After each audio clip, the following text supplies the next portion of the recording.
Beginner's Welsh Lesson 14C, Grammatic Notes, Mutations.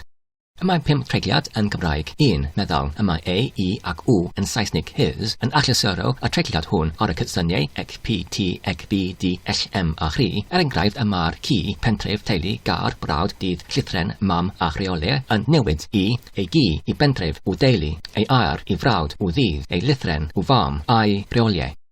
2. Trefnol. Y mae fy yn Saesnig mae yn achosi y treigliad hwn ar y cysyniau ec, P, T, ec, B a D. Enghraifft y mae'r ci, pentref, teulu, gar, brawd a dydd yn troi I fy'n ci, fy'n pentref, fy'n teulu, fy'n gar, fy'n brawd a fy'n ddydd.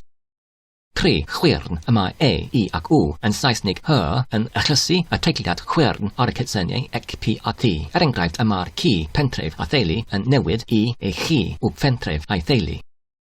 4. Cymysg. Y mae ni ac na yn Saesnig not yn effeithio y treigliad cymysg ar y cysyniau ec, P, T, ec, B, D, Ell, M a chri. Enghraifft y mae'r cawswn, penderfynais, talwn, gyrodd, bwytais, dywedais, llenwais, mynnodd a chrydodd yn troi I, ni chawswn, na penderfynais, na thalwn, na yrodd, ni bwytais, na dywedais, ni lenwais, na fynnodd, ni rododd yn troi I, ni chawswn, na penderfynais, ni thalwn, na yrodd, ni bwytais, na dywedais, ni lenwais, na fynnodd, ni rododd.